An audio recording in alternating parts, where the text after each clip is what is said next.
Well, baby, I'm on it with a bottle of wine and an old dirt road, and you're ready to go if you want love. Hey, thanks everybody for joining us today on Live Music Nation podcast. I'm your host, Jake Gill. Today we're with Guy Dutcher from Waushara County Fair. Guy, thanks for joining us. Thank you for having us. Hey, give us a little background on you, Guy. What's your association with the county fair and your history with them? I've been involved with the Waushara County Fair since I was about 2 or 3 years of age. I personally grew up across the street from the fairgrounds, and it's been an integral part of my life from my childhood through the stage where I am right now. And I became involved with gate operations when I was a high school student, when I was in college, and then later on during my graduate years of school, I would always come back and work the fair gate during the fair. And then when I returned to the community in a professional capacity during my early 20s, I became a member of the fair board. And I've been a member of the fair board of directors for, I think it's now 31 years. And Very cool. Did you have a history with 4-H? I actually don't. I have a lot of history with 4-H through fair operations and everything I've been involved with operating the fair, but I was not a 4-H member during my. What's your personal reward in being on the fair board? What keeps you coming back for 30 plus years? I think what it provides to the community, it's an organization that has dozens of people who all come together and work together to provide an event for our county that unifies people and brings all different facets of our county together at a single location to celebrate who we are annually. Yeah, you couldn't have summed it up any better than that. Tell us about your county fair. What does it look like? What's its visual presentation? And then what is its impact in your community on the events that it offers? Our fair takes place on a fairgrounds that is owned by our county.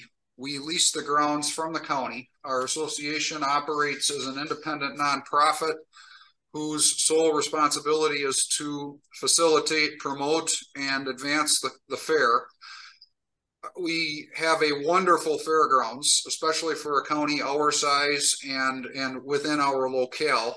And our fair basically takes place on a grounds that has a midway that is somewhat separate from our agricultural buildings, but that all blend together in a relatively cohesive way. We have a grandstand where we offer any number of entertainment alternatives. We have a music hall, which was constructed roughly 10 or 12 years ago, where we promote musical events. And again, it's a grounds that is maintained expertly by our local parks department. And for a small county, it's a tremendous production. Very good. Very good. As you started working gate admission as a high schooler, what stimulated that starting process for you? I have always had a deep affection for the fair because of the involvement that I had from my early childhood.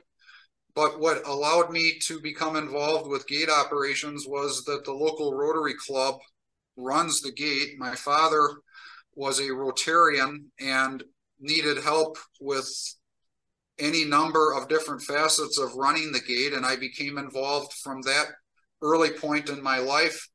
The Rotary Club had done a great deal for me personally through scholarships and other educational opportunities that I'd been provided, and it allowed me to contribute to the fair and contribute to the Rotary Club all at the same time. That's how I became involved.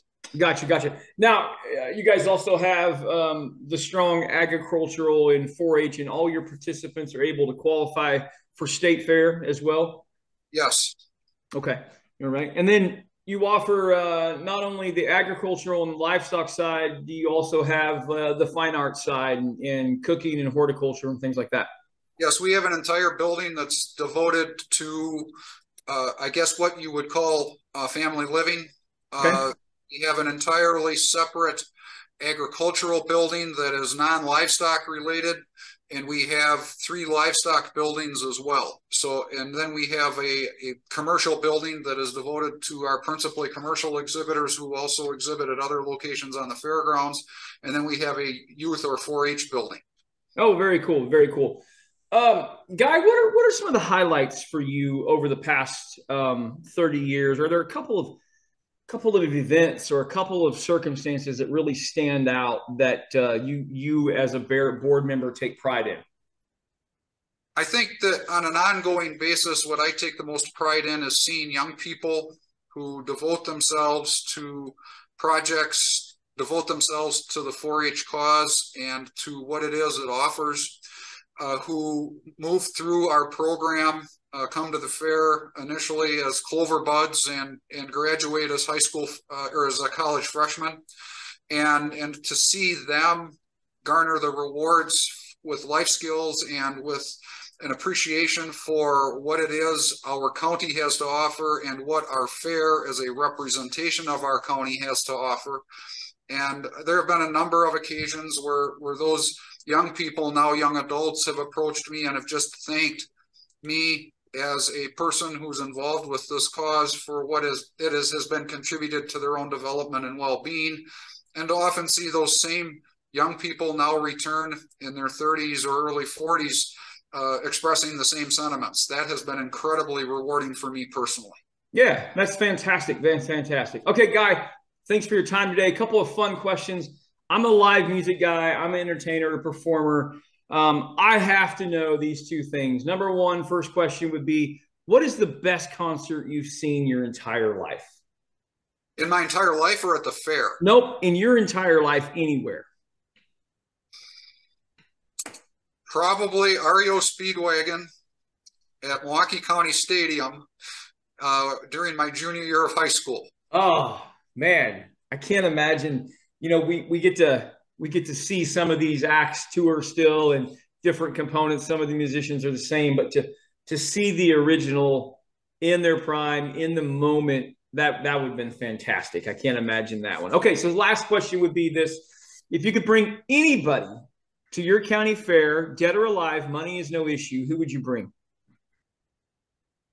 I'd probably have Kevin Cronin and the gang back.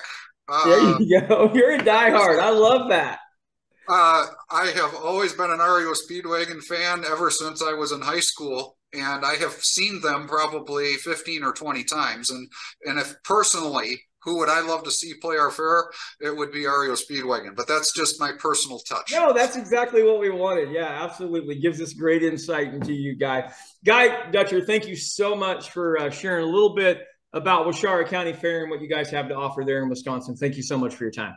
Thank you for your interest. Take care. You bet. Well, baby, I'm on it with a bottle of wine and an old dirt road. Are you ready to go if you want to?